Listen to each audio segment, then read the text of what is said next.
and have agreed that this is a distinct possibility.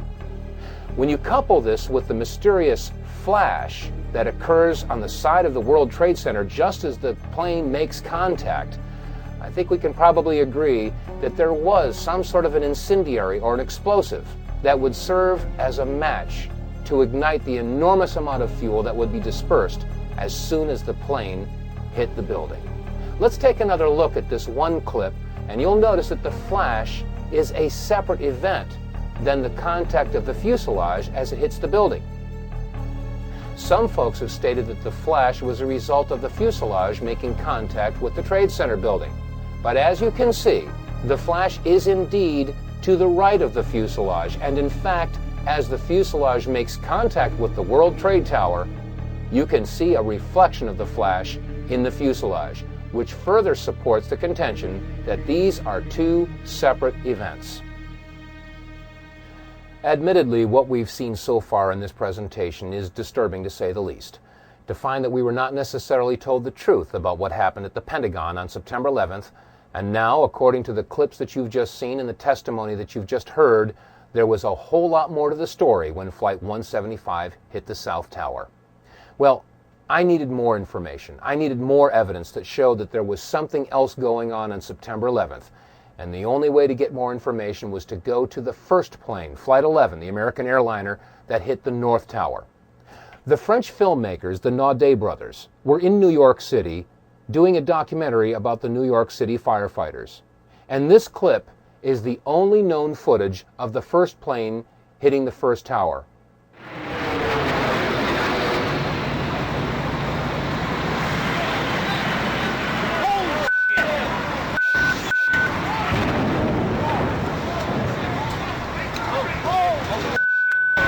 Let's take another look at this video clip, this time in slow motion. You'll notice that as the plane approaches the tower, first of all, we're too far away to get a clear shot in any detail of the plane. So therefore, it's hard to make out whether or not there was anything attached to the bottom of this plane, as was the case with Flight 175. However, there is another similarity. Just as the plane makes impact, there is a flash.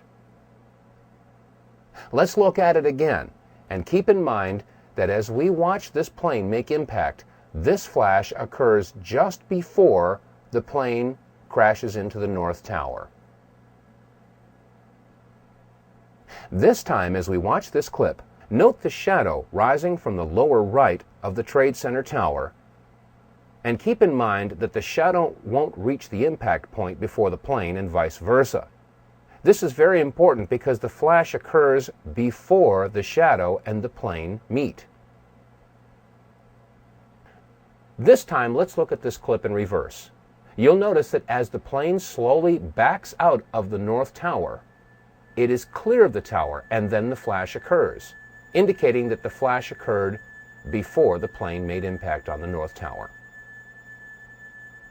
One more time, this video clip showing the flash as the plane hit the North Tower.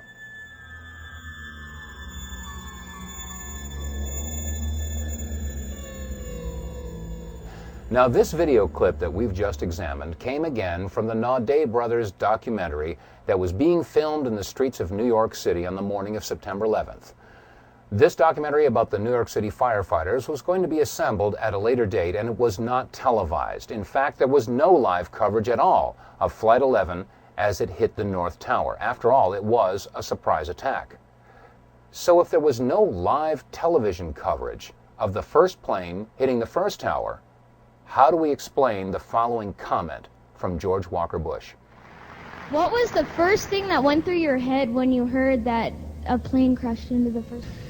Well, I was sitting in a schoolhouse in Florida. I'd gone down to tell my little brother what to do, and you can go ahead and sit down. Just kidding, Jeb. And it's the mother in me. Anyway, I was sitting there, and my chief of staff, well, first of all, when we walked in the classroom, I had seen this plane fly into the first building. There was a TV set on, and you know, I thought it was pilot error.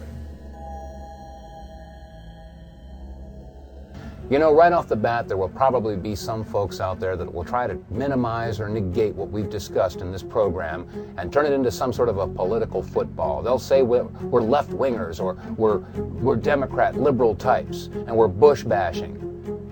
Nothing could be farther from the truth. Let's not forget that it was under the Clinton administration that we launched a missile attack in Afghanistan and Sudan to destroy what turned out to be an aspirin factory because they had bad intel that they were manufacturing chemicals. It's happening again, folks. It has nothing to do with liberal versus conservative, or Democrat versus Republican, or right versus left. It has everything to do with right versus wrong. In the beginning of this program, we played word association, if you recall. The term was conspiracy theory. Now, you've seen enough evidence in this presentation to know that we are dealing now with a conspiracy. There is plenty of evidence to support it.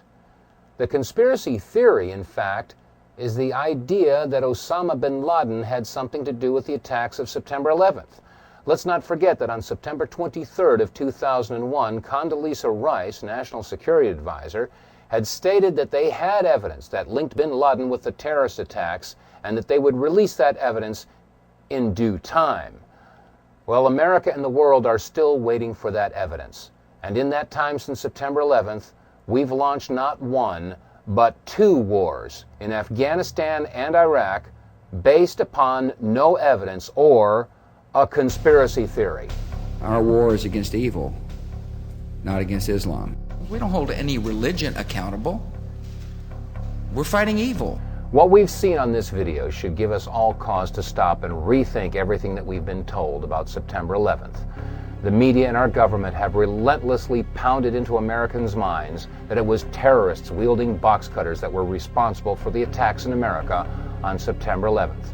And now, after seeing this video footage, we realize that it couldn't possibly have been a terrorist in a box cutter that would have created the flashes on both the North and South Tower. Nor could it have been a terrorist with a box cutter that had that attachment to the bottom of Flight 175. There is one truth that's come out of this, though, and that is that